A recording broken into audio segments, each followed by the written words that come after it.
આદિવાસી સમાજ હોળીના 1 મહિના પહેલાં હોળી પ્રગટાવવાની જગ્યાએ હોળીનો દાન રોપવાની પરંપરા મુજબ મહા મહિનાની પૂનમનો દાન રોપી હોળીની તૈયારીઓનો આરંભ કર્યો। આદિવાસી સમાજમાં આદિ અનાદિકાળથી ચાલતી આવતી પરંપરા મુજબ મહા મહિનાની પૂનમના રોજ ઢોલ વગાડી નાચગાન સાથે હોળીનો દાન રોપવાની પરંપરાને આજે પણ નિભાવી રહ્યાના દ્રશ્યો જોવા મળી રહ્યા છે।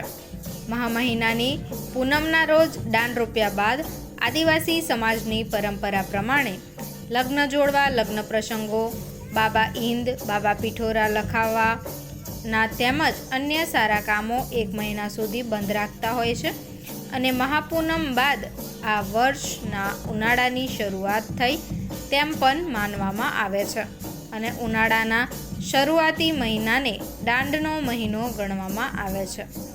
જે ગામમાં હોળી સળગાવવાની જગ્યા ત્યાં દાંડો રોપવામાં આવે છે, જેને હોળીના દિવસ સુધી રાખવામાં આવે છે। દાંડ રોપાયા બાદ છેક હોળીના દિવસ સુધી સતત 1 મહિના સુધી દરરોજ રાત્રે દાંડની ફરતે હોળીના હલવા રમવાની પરંપરા પણ જોડાયેલી છે।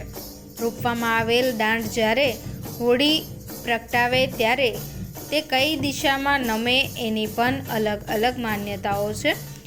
તો એક એવી પણ માન્યતા આ દાંડ સાથે જોડાયેલી છે કે કુંવારો છોકરો જ્યારે હોળીના દાંડ ઉપર બાંધવામાં આવેલી ઝંડી અદ્ધરથી ઝીલી લે ત્યારે તેને લગ્ન કર્યા બાદ પહેલા ખોળે પુત્રની પ્રાપ્તિ થાય છે।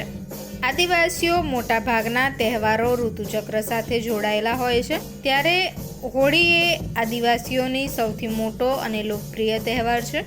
ત્યારે હોળીના તહેવારમાં વર્ષ સારું ગયું તે બદલ નાચગાન સાથે હોળીનું સેલિબ્રેશન કરી પ્રકૃતિનો આભાર વ્યક્ત કરવાનો આ સૌથી મોટો તહેવાર છે।